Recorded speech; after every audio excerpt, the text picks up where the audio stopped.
बाहर से अमेरिका तो ईरान को खत्म करने के लिए ताबड़तोड़ हमले कर ही रहा है, लेकिन इस बाहरी खतरे से कहीं ज्यादा बड़ा विस्फोट अब ईरान के अपने ही घर के भीतर होने जा रहा है।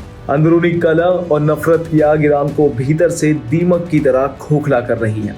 ऐसे में दुनिया भर के राजनीतिक गलियारों में एक ही बड़ा सवाल गूंज रहा है, क्या यह ईरान के भीतर उपजा कोई गृह युद्ध है, या फिर यह भी डोनाल्ड ट्रंप की कोई बहुत बड़ी अंतर्राष्ट्रीय चाल है जिसने बिना एक भी गोली चलाए ईरान को आपस में ही लड़ा दिया। बताते हैं विस्तार से। दरअसल अमेरिका और ईरान के बीच हुए हालिया युद्ध विराम ने शांति लाने के बजाय ईरान के भीतर एक बेहद खौफनाक राजनीतिक संकट को जन्म दे दिया है। ईरान के कट्टरपंथी गुटों ने अब खुलेआम बगावत कर दी है। उनका सीधा आरोप है कि राष्ट्रपति मसूद पेजेश्कियान और अमेरिकी वार्ता में शामिल देश के शीर्ष नेताओं ने मिलकर सत्ता हथियाने के लिए एक बहुत बड़ी तख्ता पलट की साजिश रची। आपको बता दें कि इन कट्टरपंथियों का दावा है कि अमेरिका के सामने घुटने टेककर इस सरकार ने इस्लामिक क्रांति के मूल सिद्धांतों और सर्वोच्च नेतृत्व के आदेशों का सरेआम सौदा किया है। आपको बता दें, यह भयंकर नारेबाजी और नाराजगी उस वक्त पूरी दुनिया के सामने आ गई जब दिवंगत सुप्रीम लीडर अली खामेनेई की शव यात्रा निकाली जा रही थी। आपको बता दें, इस दौरान ईरान की सड़कों पर भारी अराजकता देखने को मिली। अमेरिका के साथ सीज फायर और प्रतिबंधों से राहत की डील कराने वाले विदेश मंत्री अब्बास अरागची को उग्र भीड़ ने घेर लिया। कट्टरपंथियों ने उन्हें गद्दार और बिकाऊ कहते हुए उन पर पत्थरों से हमला कर दिया, जिसके बाद अरागची को किसी तरह अपनी जान बचाकर वहां से भागना पड़ा। आपको बता दें, इतना ही नहीं, खुद राष्ट्रपति पेजेश्कियान के सामने भीड़ ने समझौतावादी मुर्दाबाद के नारे लगाए। लेकिन बात सिर्फ नारों और पत्थरों तक ही सीमित नहीं रही।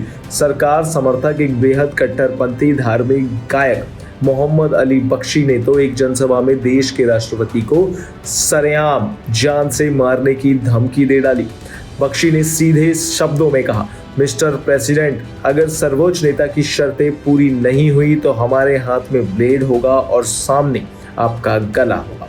हम आपके जीने के लिए धरती को नर्क बना देंगे। ईरान के इस पूरे घमासान के केंद्र में बहुत बड़ा सस्पेंस भी छिपा है। आपको बता दें कि वो सस्पेंस है नए सुप्रीम लीडर मुस्तफा खामेनेई की रहस्यमयी गैर मौजूदगी। अपने पिता की मौत के बाद से मुस्तफा ने न तो देश को संबोधित किया और न ही वे जनता के सामने आए। कयास लगाए जा रहे हैं कि या तो वो अपनी जान के डर से कहीं छिपे हुए हैं या फिर गंभीर रूप से अस्वस्थ हैं। इसी सस्पेंस का फायदा उठाकर कट्टरपंथी धड़े जेबे पायदरी के सांसद महमूद नवाबियान ने सोशल मीडिया पर देश को चेतावनी देते हुए पूछ लिया कि क्या ईरान में वाकई कोई बड़ा तख्ता पलट होने वाला है। उनका आरोप है कि नए सर्वोच्च नेता की गैर मौजूदगी का फायदा उठाकर राष्ट्रपति पेजेश्कियान और संसद अध्यक्ष गलीबफ देश की सत्ता पर पूरी तरह कब्जा करना चाहते हैं। दूसरी तरफ ईरान के युद्धकालीन नेतृत्व ने भी अब इन सुपर क्रांतिकारियों को किनारे लगाना शुरू कर दिया है, क्योंकि वे इन्हीं देश के सुरक्षा के लिए खतरा मान रहे हैं। तख्ता पलट की अफवाह फैलाने और अमेरिकी वार्ता के गोपनीय दस्तावेज लीक करने वाले सांसद नवाबियान को राष्ट्रीय सुरक्षा समिति से बाहर फेंक दिया गया है। लेकिन इस बीच अमेरिका के साथ हुआ स्थायी सीज़फायर जैसे ही टूटा, इन कट्टरपंथियों के हौसले 7वें आसमान पर पहुंच गए। ये लोग अमेरिका और इजराइल के साथ किसी भी समझौते के सख्त खिलाफ हैं और सीधे पूर्ण युद्ध चाहते हैं। इसी का नतीजा है कि ईरान के पूर्व विदेश मंत्री ने सरकारी टीवी पर एक बेहद खतरनाक आइडिया शेयर करते हुए कहा था कि ईरान को क्षेत्र में मौजूद किसी भी अमेरिकी सैन्य अड्डे पर हमला करके कम से कम 100 अमेरिकी सैनिकों को बंधक बना लेना चाहिए। साफ है कि ईरान आज एक ऐसे मुहाने पर खड़ा है जहां बाहर से अमेरिकी पाबंदियां और हमले हैं तो अंदर अपनी ही सरकार का तख्ता पलट करने पर आमदा कट्टरपंथी। घर के भीतर छिड़ा युद्ध जैसा टकराव ईरान को पूरी तरह तबाह करने की ताकत रखता है। इन तमाम जानकारियों के लिए बने रहिए हमारे साथ भारत एक्सप्रेस पर। धन्यवाद।